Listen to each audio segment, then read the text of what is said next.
اس لیے اب ایک اور مسئلہ بھی سماعت فرما لیں۔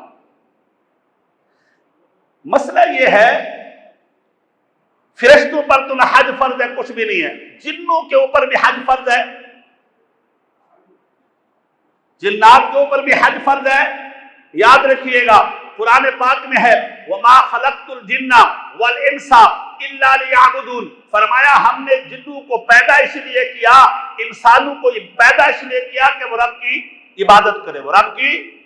تو جو عبادت انسانوں پر فرض ہے وہ عبادت جو ہے جنوں پر بھی فرض ہے۔ جو عبادت انسان مکلف ہے جس عبادت کا، اس عبادت کے جنات بھی کیا ہے؟ مکلف ہے۔ جس طرح ہمارے اوپر حج فرض ہے تو ان کے اوپر بھی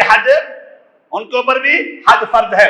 ایک جگہ اور قرآن کہتا ہے یا معشر الجن والانس ان استطعتم، اے جن و انس تمہارے، اگر تم زمین و آسمان کو پھاڑ کے نکلنا چاہو تو نکل نہیں سکتے۔ قرآن کہتا ہے فَبِأَيِّ آلَاءِ رَبِّكُمَا تُكَذِّبَانِ، اے جن و انس تم رب کی کس نعمت کو جھٹلاؤ گے۔ تو جہاں پر بھی ہم عبادت کا کنسپٹ دیکھتے ہیں، عبادت کا تصور دیکھتے ہیں، عبادت کا حکم دیکھتے ہیں، وہاں پر فرشتوں کو بھی جنوں کو بھی خطاب کیا گیا ہے، انسانوں کو بھی، جنوں کو بھی خطاب کیا گیا ہے، انسانوں کو بھی خطاب کیا گیا ہے۔ تو یاد رکھیے گا جنوں پر بھی حج فرض ہے، ان کے اوپر بھی۔ اب آپ یہ سمجھیں گے کہ یار وہ پیسے کہاں جمع کریں گے؟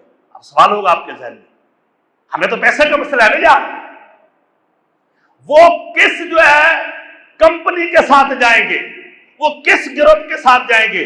یاد رکھیے گا ان کا نظام اپنا ہے، ان کا نظام اپنا ہے، وہ ہمارے نظام کے محتاج نہیں ہے کہ اس گروپ میں جائیں گے، اس کمپنی میں پیسہ جمع کریں گے، اس بینک میں جا کر کے وہ پیسہ جمع کریں گے۔ یہ ہمارے وہ ان چیزوں کے مکلف نہیں ہے۔ حج کے مکلف ان کا نظام اپنا ہے، ان کا نظام کیا ہے؟ اپنا ہے۔ تو حج کریں گے، وہ بھی پیسے بھریں گے۔ یہ بات نہیں ہے کہ بھائی اوڑ کے بھاگ جائیں گے، جا رہے ہیں بھائی اڈن کٹولی میں گئے تو یہ گئے، نہیں، پیسے بھریں گے۔ وہ بھی صاحب استطاعت ہوگا تو حج پر جائے گا، وہ بھی صاحب مال ہوگا تو حج پر جائے گا، وہ بھی صاحب جو ہے وہ ثروت ہوگا تو حج پر جائے گا۔ ایسا نہیں ہے کہ اڈن کٹولی میں گئے اور گئے۔